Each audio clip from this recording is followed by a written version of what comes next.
সত্য কথা আমি এবাৰ নতুন চৰকাৰ গঠন কৰাটো আমি বহুত ধন্যবাদ দি আছোঁ। যোৱাবাৰ ৰাজ্যৰ কাৰণে বহুত চৰকাৰে কাম কৰিছোঁ আৰু আমাৰ কাৰ্বি আংলং ডিষ্ট্ৰিক্ট যিটো চিএমচি ভিত্তিক মেম্বাৰ ছাৰে ৰাইজৰ কাৰণে উন্নতি কৰি দিছে, গতিকে আমি বহুত ধন্যবাদ দিছোঁ আৰু পুনৰাই এই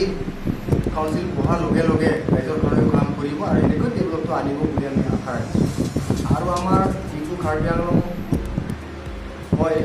আমাৰ গাঁৱৰ সমাজে এটা আমি আপোনালোকৰ ওচৰত অনুৰোধ কৰি আছোঁ ছাৰ যে আমাৰ মাজতো নহ'লে দিছে আমাৰ প্ৰকাশ আমাক যে আমি মনোনীত কৰি আছে, গতিকে আপোনালোকৰ ওচৰত আমি আশা ৰাখিছোঁ নিশ্চয় দিব আৰু আমাৰ মাজত আমি আশা ৰাখি আছোঁ। তাৰ মাজতে কাৰণ কি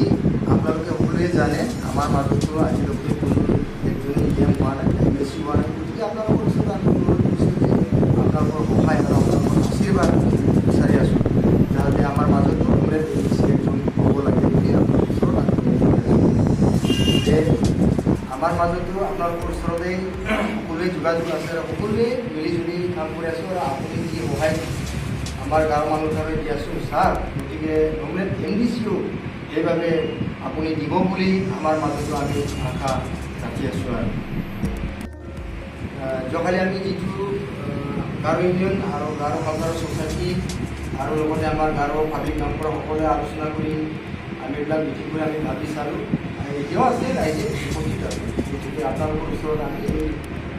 অনুৰোধ কৰিছোঁ নিশ্চয় আমি পাম বুলি আমি আশা ৰাখিছোঁ। আৰু লগতে এতিয়া আমাৰ লগত আছে গাৰো ষ্টুডেণ্ট ভাইচ প্ৰেচিডেণ্ট। আমাৰ হিষ্ট্ৰীবোৰ আমাৰ গাঁৱৰ হিষ্ট্ৰীবোৰ চাবলৈ গ'লে মানে 1952 আমাৰ অট'নমাছ কাউন্সিল হোৱাৰ পৰা ধৰি আজিলৈকে আমাৰ কাউন্সিলত আমাৰ কোনো এটা ৰিপ্ৰেজেণ্টেটিভ নাই। তো সেইটো আমাৰ বহুত দুখৰ কথা আৰু সেই ৰিপ্ৰেজেণ্টেটিভ নথকাৰ কাৰণে আমাৰ গাঁৱৰ গাঁওবিলাক আমাৰ গাঁৱৰ সমাজৰ মানুহবিলাক উঠি আহিবলৈ পৰা নাই। সেইকাৰণে আমি যোৱাকালি আমাৰ গাঁৱৰ কালচাৰেল ছ'চাইটি আমাৰ গাঁৱৰ গাঁওবুঢ়া এছ'চিয়েশ্যনবিলাক কৰি আমাৰ গাঁৱৰ ইউনিয়নৰ পৰা আদি কৰি আমি সকলোৱে গোট খাই আমি মিটিং কৰিছিলোঁ আৰু মিটিং কৰাত আমি যিটো সিদ্ধান্ত লৈছোঁ সেইটো আমাৰ ক্লুডুং এৰিয়াৰ আমাৰ গাঁৱৰ ইউনিয়নৰ তাত জনৰ প্ৰেচিডেণ্ট আছে, তেওঁলোকে 2 হেক্টৰ হ'ব আমাৰ যোৱাকালি মিটিঙৰ কথাবিলাক আৰু আমাৰ কি ডিমাণ্ড আছে আমাৰ গোটেই সমাজে মিলি আমি জইণ্ট এটা মেমৰেণ্ডাম লিখিছোঁ, যিটো ইতিমধ্যে আমাৰ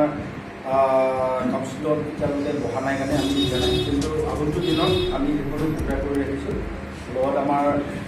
ওমেন উইংবিলাকো আছে, আমি গোটেইখিনি প্ৰিপেয়াৰ কৰিছোঁ, কিন্তু এতিয়ালৈকে ফুল ফ্লেজেড আমাৰ ছাৰ ডক্টৰ প্ৰিয়াম ৰহম হোৱাৰ পাছত আমি লগ কৰি আমি মেমৰেণ্ডামো দিম।